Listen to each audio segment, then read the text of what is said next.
So here's the thing about Kimiko and Frenchie from The Boys. They are an excellent depiction of two people with horribly scarred backgrounds who are working to find love and a healthy relationship in an increasingly chaotic world, which I think is vitally important to have depicted during our time, and they also exemplify a great message about empathy and acceptance that I think should be spread more in this world. Kimiko and Frenchie have both had to overcome intense trauma to be able to move forward with their lives, and are even still actively working to deal with the effects of this abuse on their ability to regulate their emotions and maintain functional relationships. Kimiko was outright kidnapped as a child and was raised with no parental figures at all in her life. Raised to be a fighter for an army that she never truly believed in. Her identity and home were completely taken away from her by the Shining Light Liberation Army, and eventually her voice went along with them. After the members made her fight in a tournament where if she made any sounds, she would be killed. Previously, the inciting incident was described to be her parents'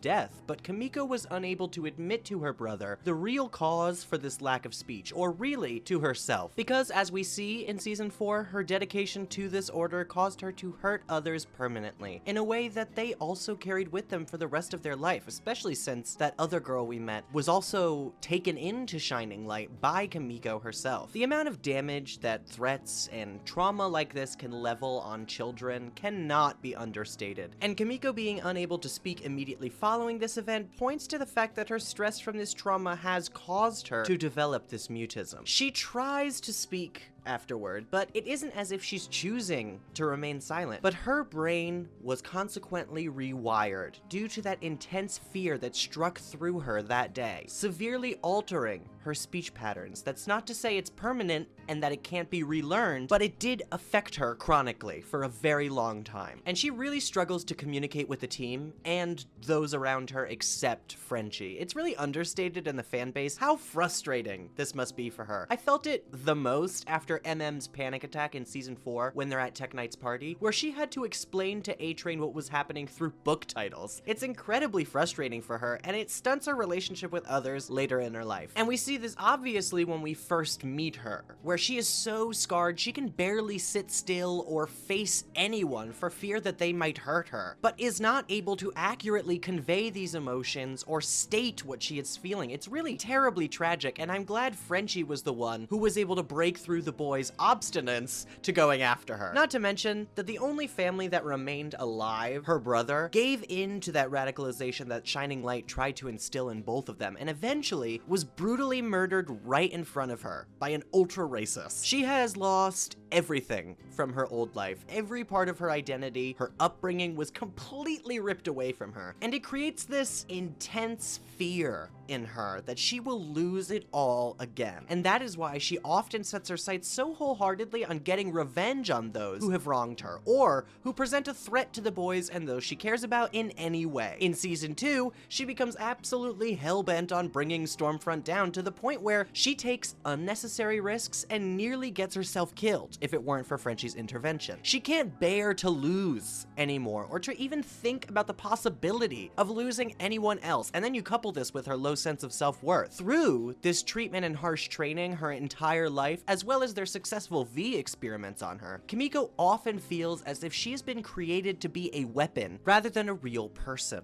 And thus, she struggles to find value in herself, even after her realization in season 3 that the V is not inherently evil or makes her a monster or a weapon automatically, it's what she chooses to do with it. In season 4, she still really hits a low point, drinking and fighting to distract herself from that emptiness she feels from all of those terrible things she's done in her past. I do appreciate that this realization at the end of season 3 isn't the end-all be-all though. That's not really how recovery works, though some people will just tell you it's bad writing. She's learned that she's more than a weapon, but she still needs to discover purpose beyond that and learn to forgive herself, especially since the boys is actively falling apart as a team all throughout season 4. Again, something people kinda hated, but I personally really enjoyed watching the dynamics of. And while Frenchie did have a father, he was physically abused, malnourished, and basically tortured by him all throughout throughout his childhood after being taken away from his actually loving mother, giving him a really poor sense of self-worth that continues into his adult years. As a result of all this treatment, part of Frenchie believes that he deserves to be punished, that he is a broken person at his core, and that's also why he's willing to detach from his morality during that time with little Nina. He's extremely susceptible to strong authority figures or communities, to be part of any sort of family that could take care of him, provide him that home that he never had as his father moved him from location to location, which also explains why he's loyal to Butcher even after so many times being fucked over by him. He blends into these groups and allows them to take over his sense of self-worth, especially since he feels he has no innate worth. And also with little Nina, we don't really get much indication about why he was working with her, but we do get the sense that it is money, and when he found that family with Cherie and the other guy, he wanted to do everything he could to provide for them, make them have the best time ever, and protect them. He expresses this thought through the concept of found family in The Golden Girls early on in the series, showing how he is desperately searching for people to truly care for him since his real family didn't or couldn't. But as he does more and more vile things for these families that might take this dedication of his and manipulate it, his sense of self-worth only spirals lower and lower, because he does clearly have a conscience and feels terribly for these morally reprehensible acts he perpetrated as little Nina's henchman, and understands the effects of them as well. This is greatly exemplified in season 4 through his relationship with Colin, where he feels strongly for him and is thrilled to have discovered something real and that makes him happy and more fulfilled, but also knows that he deserves the truth and feels that he himself, Frenchie, deserves to be punished for what he's done. So he tells Colin and accepts his beatdown, nearly dying in the confrontation, but not fighting back at all. Very telling about how little he values his life and how much weight he puts on these mistakes that he's made. And not to mention, he's also lost a ton, where we see in the past that he was part of a polyamorous relationship, but they lost a member of it due to a drug overdose after already Frenchie chose to save them and ends up holding Mallory's grandkids' deaths on his shoulders because of that decision as well. It's just so much that they have to deal with inside. It's no wonder that they act rather erratically as the series goes on, because as a result, both of them struggle to deal with their emotions and regulate them, among others. Frenchie often turns to drug abuse to avoid those dark feelings that are inside him, numbing himself until he can't even concentrate on the main goal anymore, as we see in season 4, when he's going through his largest amount of emotional turmoil, I think, thus far, because he is confronting very viscerally all of those terrible acts that he's done with little Nina. Yes, it's focused on Colin, but it's about everything that he did. Or, in season 2, when they first see Lamplighter, Frenchie is absolutely determined on going after him. He cannot even contain his utter rage stemming from the shame due to his mistake with Mallory's grandchildren. And Kimiko, who also struggles with her own worth as an actual human being, often plays into that perception of herself as a weapon to make herself feel useful to those around her and form bonds, since she's unable to communicate. Like, she does so much for the boys, allowing herself to be repeatedly dismembered and constantly throwing herself in front of danger, even when she's not sure if she'll survive, like with their first confrontation of Soldier Boy's death beam? I don't really know what to call that.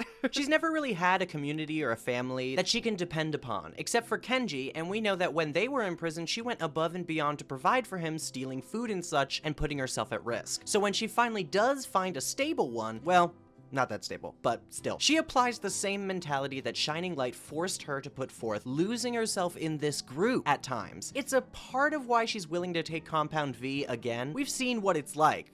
Not a pleasant experience to get injected into your spine, but she is willing to put herself through that so she can be of use to the group, so that she can save them. And although they were able to connect with one another quickly due to their pasts, they struggle to maintain or understand this relationship as the seasons progress. They're both damaged people. It's going to take a while for them to work through that, and I love that they didn't immediately jump into a relationship. Frenchie is the first to mistake this as romantic, kissing Kimiko against her will when she was very clearly not in the mood for it due to his being under the influence, and as a result, Kimiko distances herself from Frenchie a bit, going after Stormfront on her own and putting herself at risk, as I mentioned before, not caring what her death might do to Frenchie. Cherie observes that in this moment when he does kiss her, he's trying to fix her or make her feel better, thus making himself feel better for what happened with Mallory's grandchildren. It's not exactly love or romance just yet. And Kimiko struggles to understand her emotions toward Frenchie, not really knowing how to navigate it because no No one ever taught her. How could she? She has no experience. She clearly has feelings for him. But after he recoils when she kisses him in the hospital after losing her powers, she kind of backs off, scared to open herself up to that kind of hurt. And when he moves on to Colin, she kind of overcompensates, declaring herself as super happy for him and not bothered at all by them dating, and then covering up her emotions through alcohol or beating the shit out of other people. Because the truth is, she wants to be with Frenchie, but she doesn't feel she's good enough to be with Frenchie, and she's afraid to admit that to him. And not only romantically, but sometimes because they care so much for one another and this relationship, they're scared to tell each other the truth. In season 4, they're both hiding their pasts that they're ashamed of from one another. Frenchie thinking that he doesn't ever deserve forgiveness and is scared of Kimiko granting that to him, and Kimiko ashamed of what she's done and afraid that Frenchie won't be able to see her as the same person he always has after learning the depths of her mistakes with Shining Light. But together, since there is such an intrinsic understanding between the two of them, they're able to recognize the negative tendencies in one another and guide them in the right direction, even if they don't take their own advice right away. Through each other's direction, they're able to make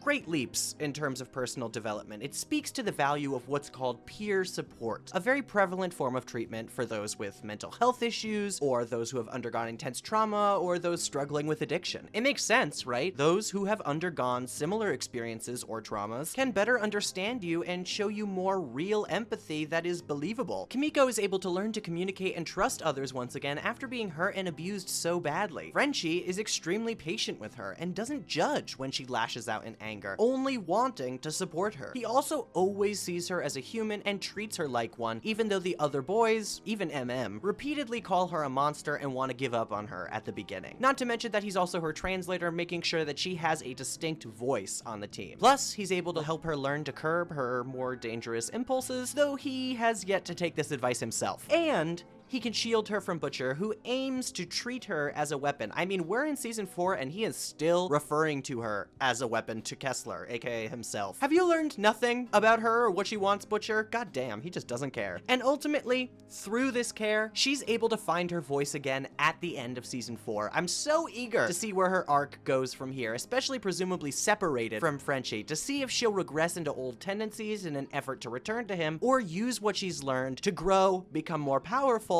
and then get back to Frenchie that way, which is what I'm hoping will happen, given this giant milestone right at the end of the season. Either way, I'm confident in my girl to eventually find herself and earn her happy ending, or else Kripke and I are going to have a little chat. You cannot finally give us this relationship and then potentially have them never see each other again. Kripke, I swear to God. And Frenchie learns to take better care of himself and that he has value, not to follow people who might lead him down the wrong path like Butcher. She repeatedly distrusts and disagrees with Butcher at every turn. In fact, there are very few times that Butcher and Kimiko are actually on the same side. She's really only there for Frenchie. In fact, she explicitly states that. I don't think she hates Butcher, but she sees the darkness in him and wants to shield Frenchie from being polluted by it, especially since Butcher chooses it over and over again. Like when Frenchie finally stands up to Butcher and declares that his cake hole will remain open in the season 3 finale. Such an appreciated moment for me, especially with how much Butcher used the situation between Frenchie and little Nina over the course of this season, exploiting a situation where Frenchie was outwardly abused by someone. It's kind of disgusting. And then in season 4, after the intense turmoil they both face, where Frenchie places himself in prison due to his extreme guilt, Kimiko is the one to encourage him to get help instead of torturing himself. Through his support, she was able to realize what was necessary to move forward, even dealing with her own issues, and then use that to help Frenchie in return. It places a strong emphasis on the benefit of social support, empathy, and understanding, showing understanding to those that might appear to be beyond it, using our own experiences to relate to them, and ultimately showing compassion and generosity. I think Kimiko said it best through her text to Frenchie: we can't solve each other's problems, but we can hold each other's hands. Sometimes that can help you get the strength you need to get through it all, to overcome that resistance to forgive yourself and move forward, to overcome that feeling that you need to be useful, be strong, that you are stuck in those bad things that you've done in the past, that it is over for you, you can't change. Sometimes you just need someone to believe in you and to tell you that It's okay, and you can forgive yourself, and you can move forward. It's incredibly touching to see this displayed in this insanely violent and gruesome show, which is often filled with tragedy and very gloomy portents for where America is going. But I really appreciate this relationship that is really the heart of this entire show. I mean, it's something that nobody dislikes. I've never heard people complain about Frenchie and Kimiko's relationship. I've heard people complain about Frenchie and Colin, which I disagree with because I still think it was great for Frenchie's development. But I've never heard anyone complain about this because they are so beneficial to each other, so cute, and such a great representation of people moving past their own traumas or perhaps